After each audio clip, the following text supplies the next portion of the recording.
Well, hello and welcome to another episode of It's Steven Time. I'm your host, Steven Alexander. In today's episode, I have APSU student Kiwana Bridges here to discuss the first annual Black Girls Who Rock event here on campus. Stay tuned, you're watching IST. There's a Steven Show, the Steven Show, the Steven Show, yeah. It's always so refreshing to see young, talented, amazing women and men of color making changes for our community. Here today, I can't talk today, what's going on? To discuss the first annual Black Girls Who Rock event is Kiwana Bridges. So how are you today? I'm doing great, how are you? I'm good, I'm excited that you're here because I'm excited to talk about this event. Yes. But first, I just want to get to know, just tell us a little bit about your story, like where you were brought up and what brought you to Austin Peay. I am from Shelbyville, Tennessee. Probably never heard of it. It's really only known for horse walking, which isn't really a sport for real.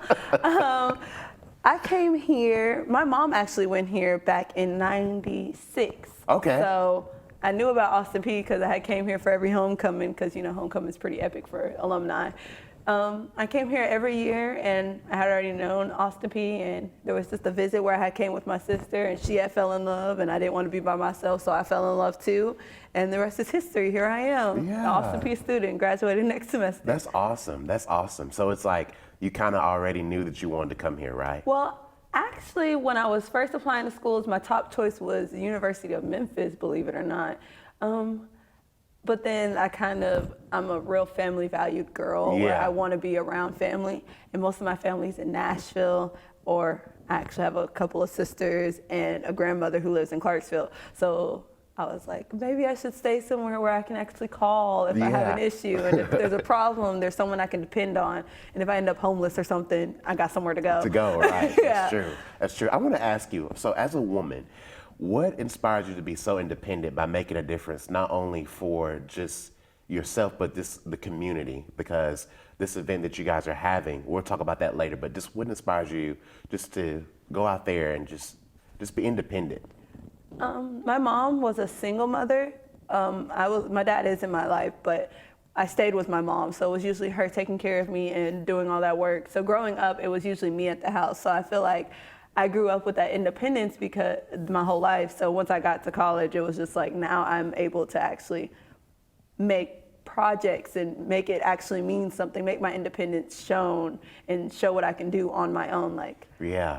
That's where it really all stemmed from. And then you always grow up, I feel like, in the Black community as a woman, you always grow up knowing that like you should be able to get it yourself. You should be able to do it yourself, which I mean isn't always a good thing, but it does have some positive effects to where I do want to put in work and show my independence and show my ethics and what I can do on my own by myself. Right. And I'm glad you mentioned that, because my next question to you is, as a woman, why do you feel it's so important to make a difference in society? And it's a two-part question, so I want you to answer that first. As a woman, why do you feel like?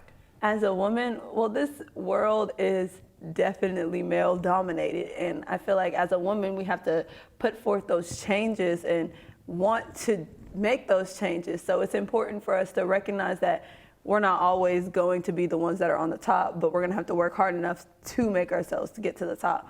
I think as a woman we're usually overlooked a lot of the times, not really taken as seriously. We're just supposed to expect to be like that pretty face, and that's about it.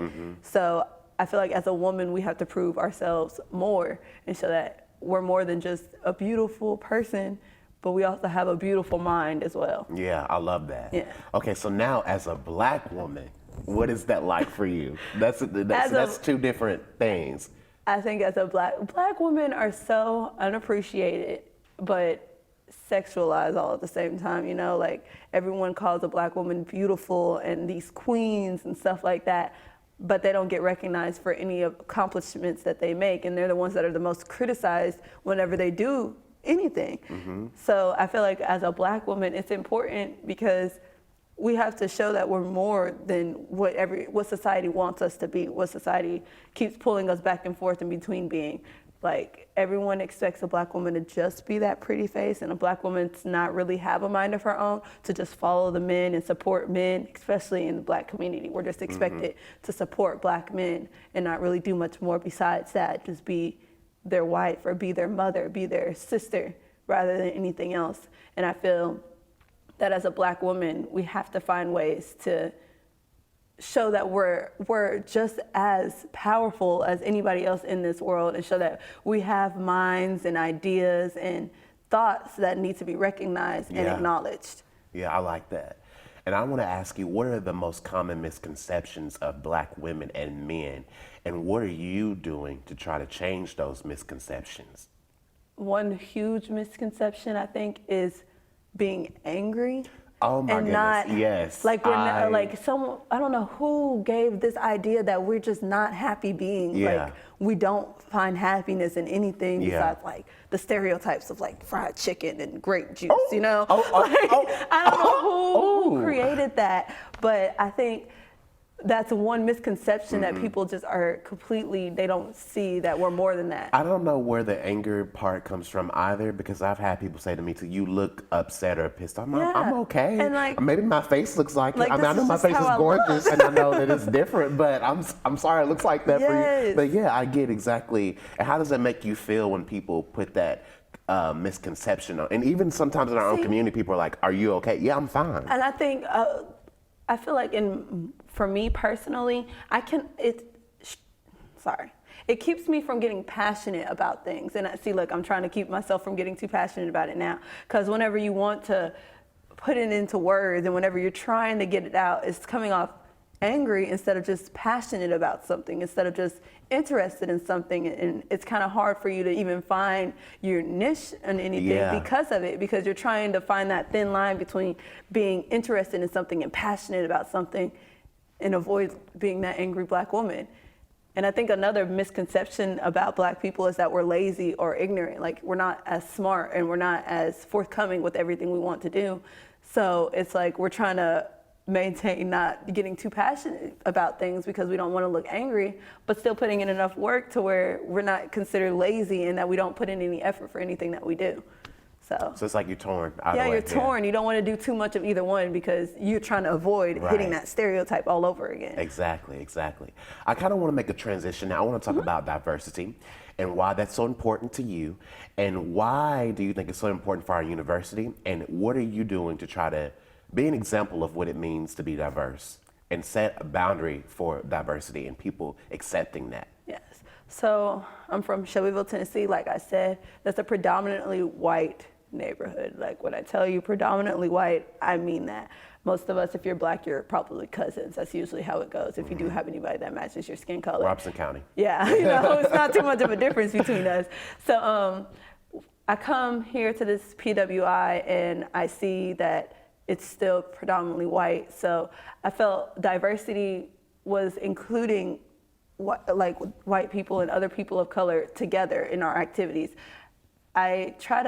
I'm the president of the Gamma Nu chapter here on campus, so I try to include the other Greeks and the other organizations that aren't just the black organizations. I feel like in order for us to diversify and actually acknowledge these differences between us, which is what we have to do. A lot of people try to say that they don't see color, and that's completely, it's so ignorant to say, because there are differences between us and we need to acknowledge them. That's something that needs to be acknowledged. So I feel like inviting these people out to our Black History Month events or going to their events just shows that, hey, I see you, I see your differences, and I appreciate yours just like you should appreciate mine. Yeah, you know? I like that, yeah. So that's what I try to do going on campus. Make sure I speak to everybody, no matter the color, gender, sexual orientation, anything. Like, we're all people, we're all human, so I feel like we should all be including each other. It should be non-exclusive. When you want to tell somebody about your day, you shouldn't want to only talk to someone who looks just like you. That's true.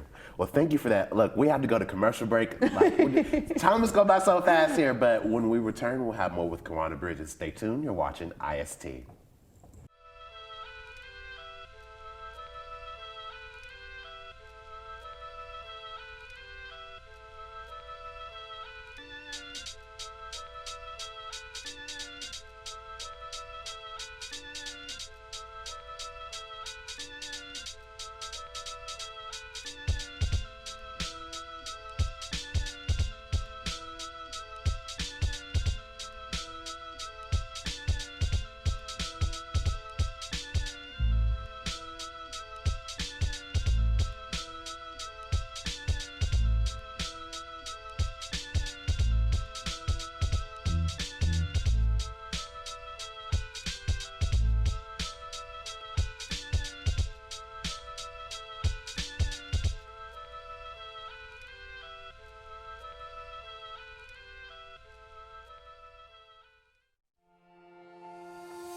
I'm from Clarksville, Tennessee. Fort Knox, Kentucky. Jackson, Tennessee. Hopkinsville, Kentucky. Memphis, Tennessee. Murfreesboro, Tennessee. Chattanooga, Tennessee. Knoxville, Tennessee. Little Rock, Arkansas. St. Louis, Missouri. Gaffney, South Carolina. Seattle, Washington. Jeremy, Haiti. I'm from Três Pontas, Brazil. Chicago, Illinois. Hawaii. Phoenix, Arizona. Braselton, Georgia. From Modesto, California. I want to be a neonatal nurse. An athletic trainer and accountant. Playing the NFL. Interior designer. Physical therapist. Law enforcement officer. Ultrasound technician. Social worker. Physician. Politician. Psychologist. CPA. Be a social worker. Nurse practitioner. Physical therapist. Restaurant owner. A politician. Start my own business. Veterinary. Elementary school teacher. NBA player. Cardiovascular surgeon. Anesthesiologist. Businesswoman in Nashville. Social worker in Miami, Florida. Politician in Washington, D.C. Colorado. Orlando, Florida. Houston, Texas. In Chattanooga. Memphis, Tennessee.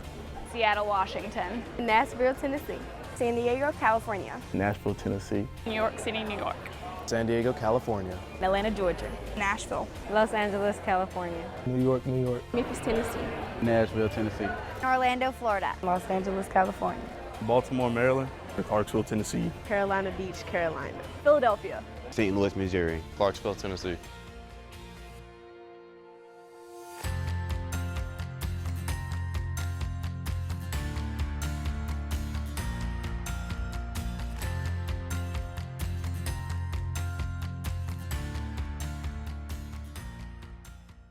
Welcome back. I'm your host, Stephen Alexander. I'm here in the studio with Zeta Phi Beta President Kiwana Bridges. How are you? I'm great. Good. Welcome back. So let's talk about the first annual event, Black Girls Who Rock, that's happening tomorrow, February 21st.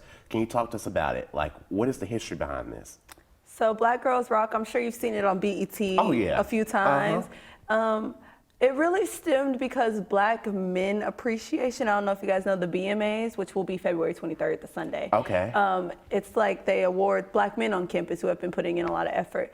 So when all the organizations had gotten together to plan out Black History Month, I had brought up, why isn't there any Black Girl Appreciation anything? Like, there's plenty of Black women on campus who do more than enough events on campus and do plenty of work on campus. And I felt like it was like time for us to get recognized, time for Black women to be recognized. So I had gotten together with Josephine, who is the president of the African Caribbean Association, ACA.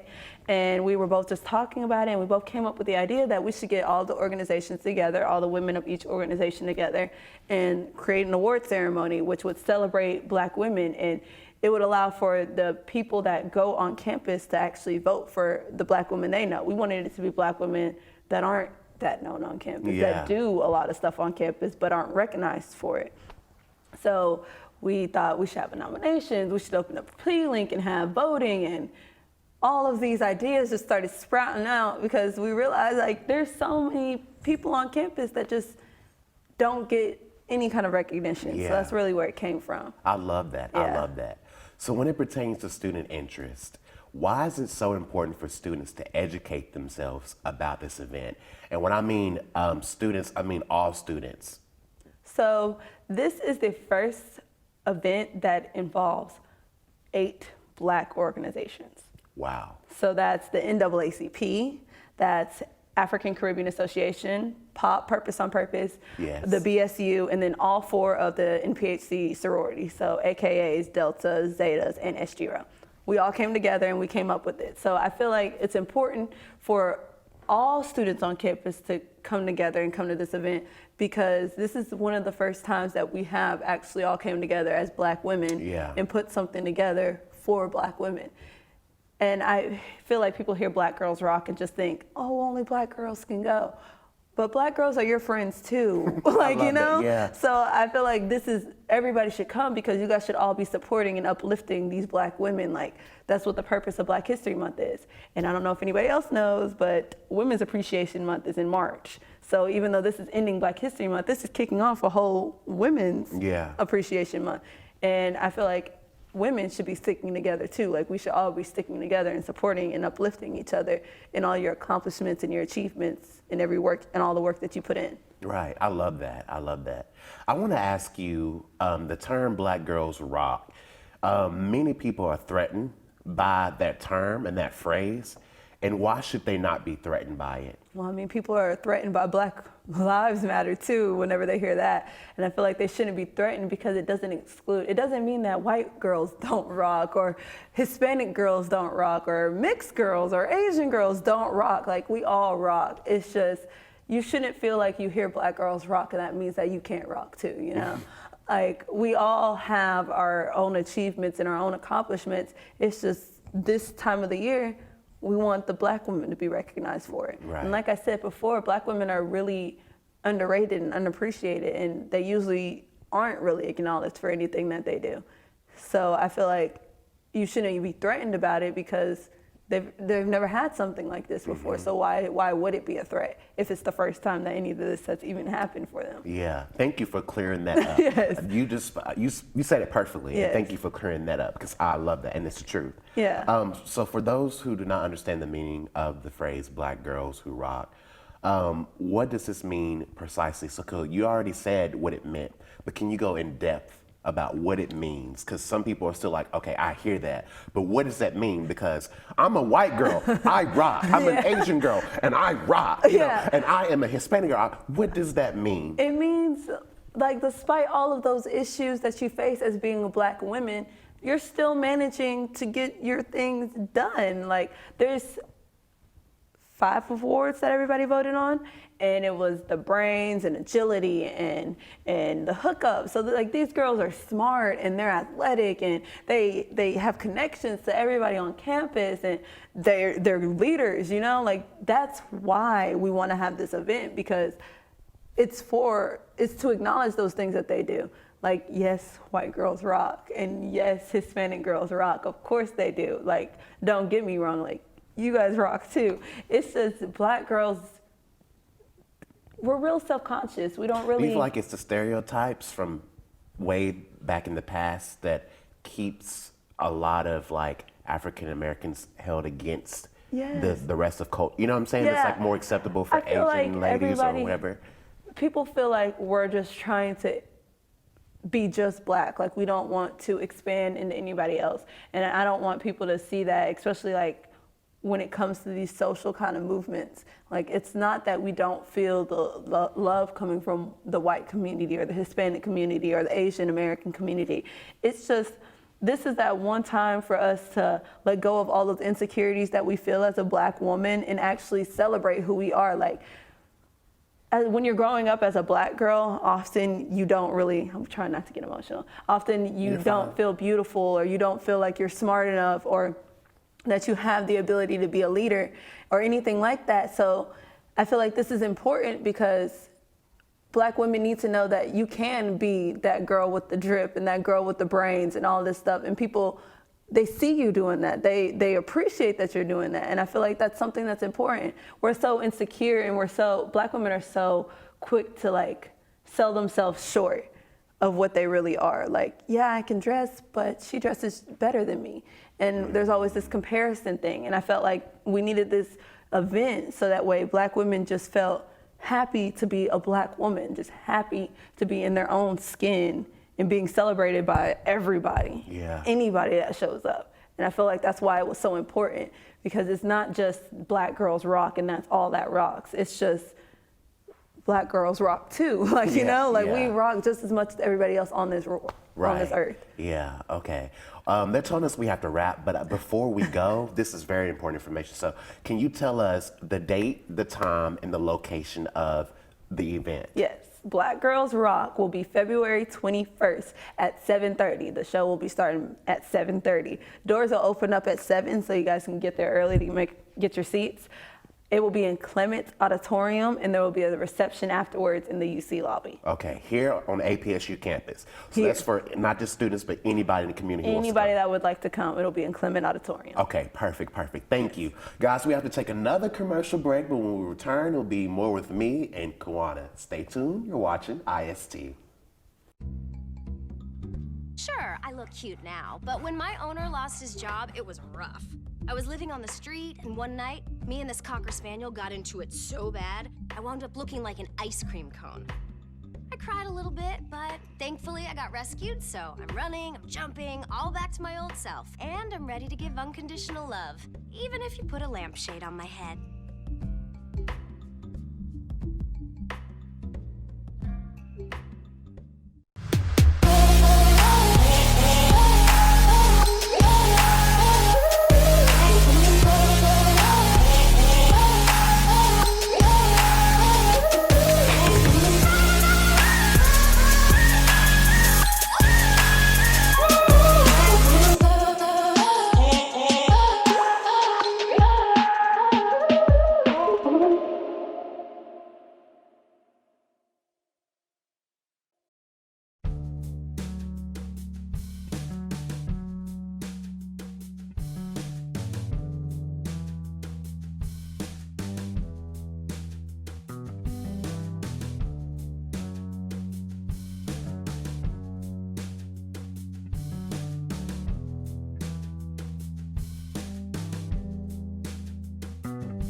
Welcome back. I'm your host, Stephen Alexander.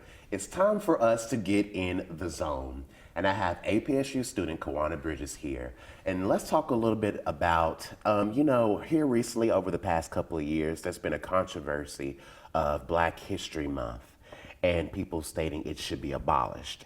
And not only is it being stated by people who are not Black, but people who are Black as well. So I kind of want to talk about this. It is Black History Month. We're talking about Black women. We're talking about so many great things. What are your thoughts on this? I feel like people who want Black History Month canceled are the ones that only know about Martin Luther King Jr., Malcolm X, and Rosa Parks.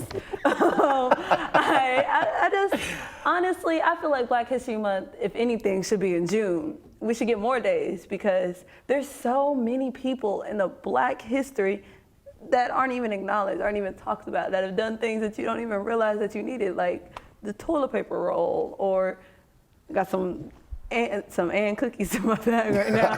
So, it's like there's all these Black people who did so much more for our community than just start these movements. And I feel like that they deserve to be acknowledged just as much as anybody else. And if we cancel Black History Month, then who's supposed to be teaching us this? Who's supposed to be telling the generations before us that, hey, no matter the circumstances, you can make history too as a Black person. And people think Black history is only during segregation and slavery. But Black history is so much more than that. We're making Black history now. Like just sitting here, we're making Black history. Because you're making history. Like this first annual event. Like literally, imagine 20 years from now. They're gonna think about this. This was some Black history that happened on Austin Peay's campus, Black Girls Rock. So somebody to say that we should cancel Black History Month, it's an ignorant thing to say because they're not thinking of the big picture of what Black History Month really is. Every one of these smaller cultures deserve their own month, to be honest. Because we all have these histories that aren't acknowledged. We're America, the melting pot of cultures that just don't stop, that get bigger and wider and more broad in general. And they all need to be acknowledged, and all those histories need to be talked about and celebrated. And if we cancel Black History Month, who's to say that any of these other cultures will ever get one of those months, will ever get one of those opportunities? And for me, if I'm speaking personally, growing up, see, the first school that I went to from kindergarten to third grade was a magnet school. It was predominantly Black, McKissick in Nashville. And then I transferred to Norman Binkley, which is a mixed crowd, which I loved. And then I went to Croft, which is also a mixed crowd.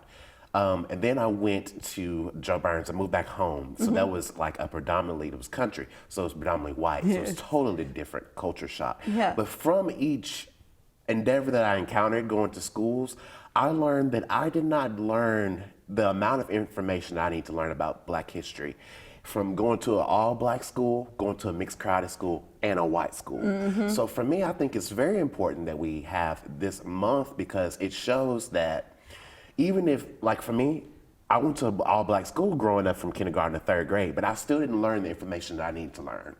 And as me being a Black young man, I need to understand that information so I can teach my kids that. So people who are watching today, I want you to understand that it's not about we're not trying to make this situation, make it a scene. It's about understanding that history is important. And we're not just focused, like you said earlier, we're not just focusing on the bad history. We're talking about the good history too. Black people who have created great things.